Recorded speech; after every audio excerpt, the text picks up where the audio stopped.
face, space, surface, hands, face, space, surface, hands, face, space, surface. Ito ang paraan para labanan ng COVID. Hands, magugas ng kamay pagkatapos umubo. Face, suotin ng mask para mouth at ilang protektado. Space, physical distancing, surface. Mga bagay ay i-disinfect para sigurado. Hand, magugas ng kamay pagkatapos magbanyo. Face, suotin ng mask para di makalusot ang COVID. Space, physical distancing, surface. Mga bagay ay i-disinfect para sigurado. Hands, face, space, surface. Hands, face, space, surface. Hands, face, space, surface. Ito ang paraan para labanan ng COVID. Hi, Mikmik! Hi, Kiko! Oy, Monkey! Wala ka pang face mask! Naku, okay lang yan. Hindi okay yun, Maki. Sige na, uwi na muna ako. Di rin naman ako pwede magtagal dito sa kalye. Ako rin. Bye, guys! Sige, bye! Ay, naku. Makauwi na nga rin lang. Ay.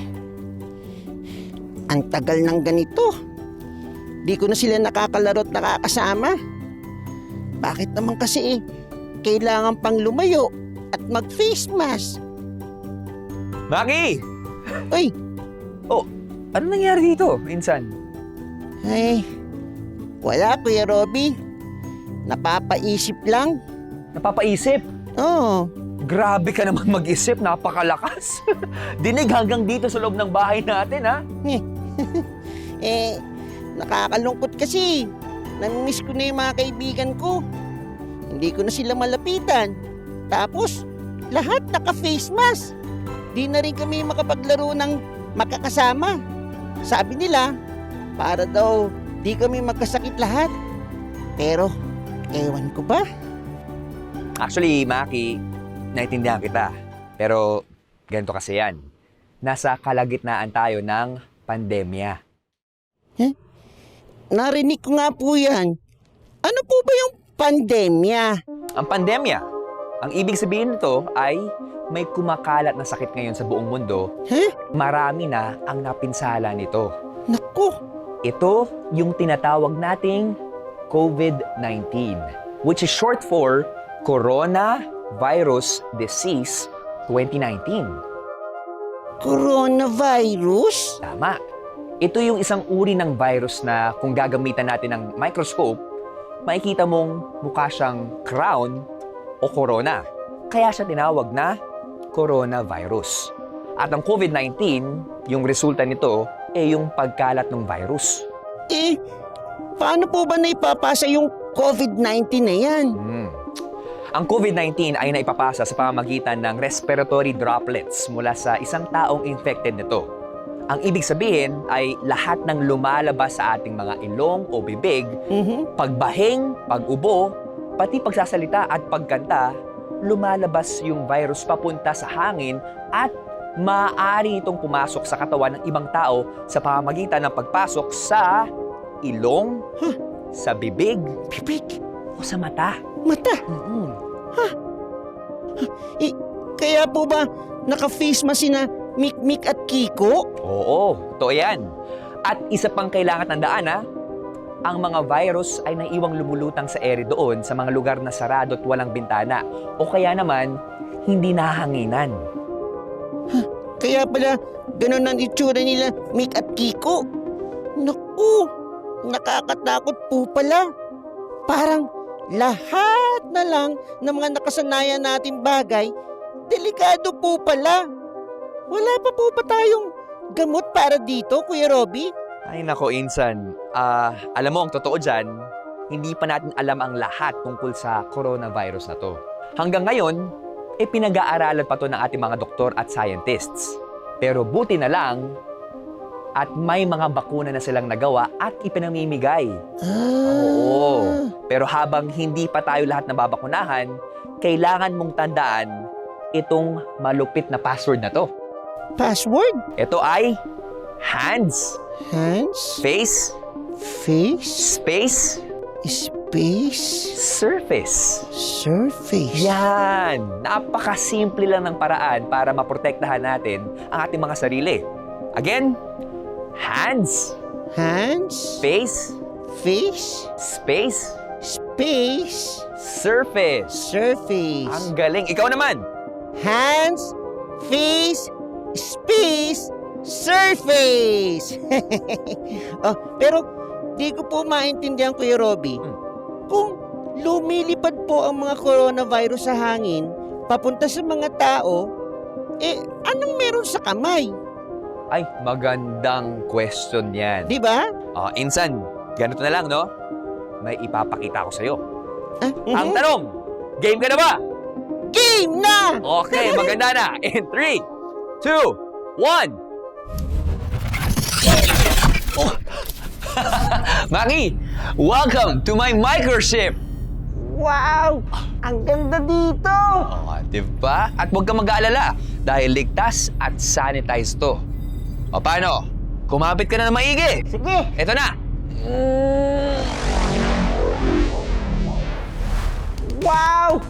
Ang ganda nito! Nasaan na tayo? Maniniwala ka bang nasa kamay tayo ni Mikmik ngayon? Ano? Hands! Kung kamay ni Mikmik ito, bakit parang hindi malinis? Ang alam ko, ayaw niya ng madumi. Sa ganitong kaliit na mundo, maraming mga germs, bakterya at virus ang laging tumatambay. Kung ano-ano yung hinahawakan kasi natin eh. Kala mo lang malinis, pero hindi talaga. Kaya importante na kahit walang COVID-19, na ugaliing maghugas ng kamay parate. Ah. Mhm. Ano yan? Ang laki! Insan, mukhang kakahawak lang ni Mikmik ng aso niya. Garapatan lang yan, huwag kang mag-alala. Karapata? Oo. Ang laki ah. Huwag kang matakot. Ako bahala sa'yo. Pero tignan nga natin kung ano yung ginagawa ni Mikmik ngayon. Eto. Oh, kitang-kita, di ba? Oo. Maghuhugas siya ng kamay. Maki, kapit lang. Baka uuga tayo ng matindi dito. Okay. O sige. Tingnan mo yung ginagawa ni Mikmik, Insan. Ganyan yung tamang paraan ng paghugas ng kamay. Ah. Una, basain ang kamay ng maigi. Pangalawa, sabunin ng maigi yung kamay. Ganyan nga, Mikmik. Sabon. Pangatlo, kuskusin ng mabuti ang kamay for 20 seconds. Ang pagkuskus ng kamay sa pamamagitan ng sabon ay nakakapagdulot ng pagkasira ng mga oil at protein lining ng mga virus. Ah, parang nasisira yung katawan nila. Ganun na nga! Tapos, syempre, banlawan ulit ng tubig. Sa pagbanlaw, natatanggal yung mga sira-sirang bahagi ng virus mula sa ating mga kamay. Tapos, syempre, patuyuin yung kamay. Pero tandaan, isang beses lang dapat gamitin ang tuwalya. Kasi pag nabasa na yan, yan yung gustong-gustong kapitan ng mga germs. Kaya kung hindi ka makakagamit ng bagong tuwalya, i-shake mo na lang yung kamay mo at hayaang matuyo yung hangin. Sige nga, paano? Shake. Hindi ba dapat maghugas ng kamay pag nadudumihan? Tama yan. Pero hindi lahat ng dumi nakikita. Gaya ng natutunan natin dito. Oo Di ba? nga. Kailangan nating maghugas ng kamay. Siyempre, pagkatapos gumamit ng CR, bago at pagkatapos kumain, pagkatapos humawak ng maduming bagay, at pagkatapos makipaglaro sa mga hayop. Ngayon namang merong COVID-19, napaka-importanteng maghugas ka ng kamay tuwing bumabahing o umuubo ka at tuwing lumilipat ka ng lugar. Halimbawa, pagpasok sa eskwela or umuuwi ng bahay galing sa labas. So, dapat pala, lagi ako naghuhugas ng kamay kay Robby. Aba, oo naman, Maki. Kahit walang COVID-19, dapat lagi tayong naghuhugas ng kamay. Kasi hindi lang naman COVID-19 ang nagbibigay ng sakit sa atin, di ba? Tandaan, hands. Hands! Yan. Bakit? Ano meron? Joke lang. Ikaw talaga. Akala ko naman kung ano. Okay, Maki. Mula sa kamay, pumunta naman tayo sa isang napaka-exciting na lugar. Uy, saan yan? Saan yan? Sa gate natin. Gate? Oh, ito. Oh, ayan, oh. Aba! Ngayon ko lang nakita ito ng ganito kalapit. Maingat tayo aandar dito kasi yung gate, yung laging hinahawakan ng iba't ibang mga tao. Oo nga. Hindi natin alam kung ano-ano yung makakaharap natin dito.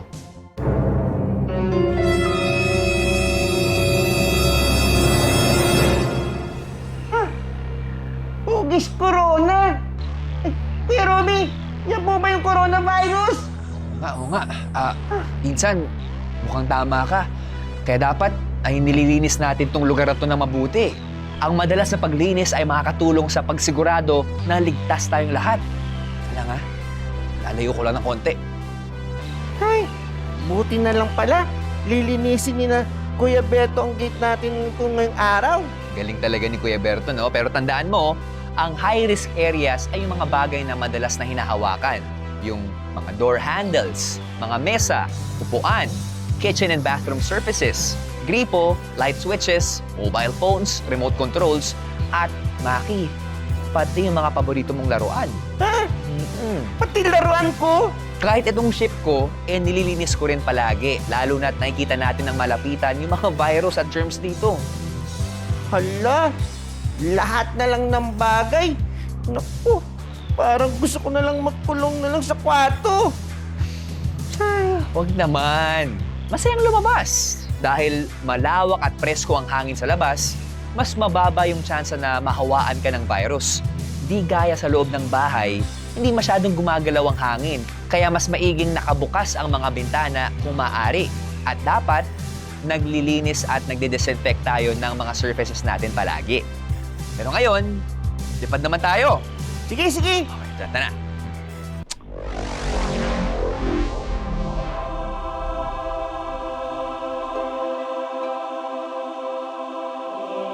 Ganito pala ang itsura ng hangin. Nasa na pala tayo, Kuya Robby? Alam mo, mukhang nandito tayo sa loob ng bahay ni Mikmik. Ito ang itsura ng hangin sa loob. May laman pala ang hangin? Aba, oo naman, Maki. Ang hangin natin ay maraming molecules pa rin. Mas maluwag lang ang pagitan kaya gas ang estado nito. At alam mo bang, Ano yun? Ano yun, Kuya Robby? Ano yun? minsan maganda ka. Mukhang hindi maganda to, ah. Naku, ano gagawin natin, Kuya Robby? Papalibutan tayo. Oras na para gamitin natin ang mas epektibong paraan sa ganitong sitwasyon.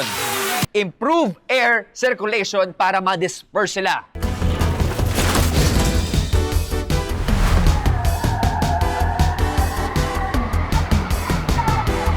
Yes! Teka lang, Insan. Huwag ka muna ma-excite ng masyado, ah. Bakit? Dahil may natitira pa. At mukhang papunta sila kay... Mikmik! Naku! Kuya Robby, ano gagawin natin? Kailangan masibihan si Mikmik! Ito. Maririnig ka ni Mikmik dito. Mikmik! Naririnig mo ba ako? Ha? Maki? Asan ka? Naku! Saan ko na ipapaliwanag? Dali! Tumakbo ka ngayon papunta sa banyo! Isuot mo yung face mask mo! Dali!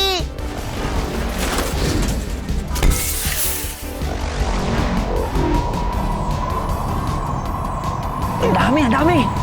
Dami nila! Yun pa!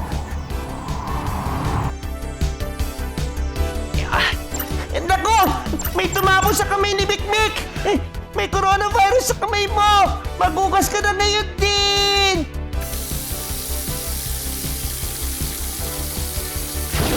Yes! Galing! Good job, you guys! Ang dami natin napatay na coronavirus!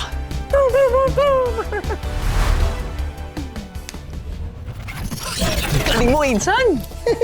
Ikaw rin. Ako, ganun pala lahat yun, ano, Kuya Robby? Oo, Maki. Pero kayo mga bata, pwedeng magkaroon ng sakit. Dahil dito, posibleng may dala kayong virus na pwedeng makahawa sa iba. Kaya, pinsan, importante na magsuot ng face mask, Face mask. maghugas ng kamay, Bukas kamay. tumulong sa paglinis ng bahay at sa pagdidisinfect ng mga bagay na madalas hawakan at buksan yung bintana kung maaari. Tama. Kaya pala, naka-face mask sina Mikmik at Kiko, no? Saktong-sakto yan. At kaya rin di mo sila pwedeng malapitan. Kasi pwede mo silang bigyan ng sakit o di kaya pwede ka ring mahawa kung meron sila. Kapag nagbukas na yung mga eskwelahan muli at pwede na tayong pumasok, kailangan naka-face mask pa rin tayo sa school para protektado tayo. Pero kunwari, kung nakabalik na tayo sa eskwelahan, tapos hindi maganda yung pakiramdam mo o feeling mo nilalagnat ka na, manatili ka na lang muna sa bahay at sabihin mo agad-agad sa magulang mo para matignan ka nila. At iwasan mong malagay yung kamay mo sa buka, sa ilong, o sa bibig kasi dyan pumapasok yung virus. Kung hindi maiwasan, gumamit muna ng hand sanitizer. Sanitizer. Pagpasok niyo sa school, kailangan mo nang magbaon ng sanitizer. At kailangan maghugas ng kamay parate. Ugaliin mo yan. Eh, pagkatapos ng nakita natin kanina, naku, kailangan ko na talaga maghugas ng kamay parati. Tama yan. At pwedeng i-require kayo sa school na maghugas din ng kamay bago pumasok sa loob ng ating eskwelahan. Kasi syempre nga, mabuti na yung sigurado, di ba? Opo. At asahan mo rin na mas madalas na ngayon ang paglilinis sa school, lalo na sa mga area na marami kayong dumadayo tulad ng canteen. And lastly, space. Space. Hindi outer space, ha? Kailangan ugaliin yung physical distancing. Dapat iwasan niyo munang magkumpulan. At dahil dito, baka magklase kayo sa labas o sa covered courts. Baka iba na yung itsura ng classroom ninyo. Mas kakaunti na sa loob ng classroom. Mas magkakalayo na kayo sa upuan at di na kayo sabay-sabay papasok. Eh, dahil nga pag magkakalapit kami, mas mataas ang tsansa na magkahawaan kami. Kung may sakit yung classmate ko, kahit na hindi niya nararamdaman. Gaya nung nangyari sa COVID, di ba? Galing naman ng aking pinsan. Thank you. Nakuha mo rin. At tandaan mo, hindi mo lang pinoprotektahan yung sarili mo. Pati na rin yung pamilya at yung mga kaibigan mo. Tama. Or isipin mo na lang, para kang superhero. Superhero! Yan! Parang nung tinalo natin yung coronavirus kanina doon sa microverse, nakita mo yun, di ba? Oo nga, oo nga. Isipin mo, kung lahat tayo mga hero para sa isa't isa, mas madali natin masusugpo yung coronavirus na yan. Madali na lang to. Oh, parang ang daming bagong na mangyayari sa school pagbalik namin. Alam mo, oo nga eh. At magkakaroon ng konting adjustment. Minsan, nakakailang at minsan, nakakalungkot. Pero pag nahihirapan ka sa school, huwag na huwag kang mahihiyang magsabi sa teacher mo, ha? Nandyan sila palagi para tulungan ka. Opo, Kuya Robby. Kaya kailangan matandaan natin yung malupit nating password. Oh, Hands, hands, face, face, space, space, surface. surface. Wag na wag nating kakalimutan to, and before we know it, tapos na ang pandemya. Yes. Pero kailangan muna nating magtulungan para mas mapabilis ang proseso. So Maki, ano ulit yung password para malabanan yung sakit? Hands, face, space, surface. Yan. Hands, face, space, surface. galing. Apir. Apir. Oh. Space po, Kuya Robby. Galing naman. Hand, face, space, surface. Galing mo kanina nung pinindot mo yung... The content of this video is in accordance with DepEd Order number 14/S2020, or the guidelines on the required health standards in basic education offices and schools issued by the Department of Education in light of the COVID-19 pandemic. As the health and safety of our learners, teaching and non-teaching personnel is considered of utmost importance. DepEd is committed to ensure safe educational continuity amidst the challenges of COVID-19.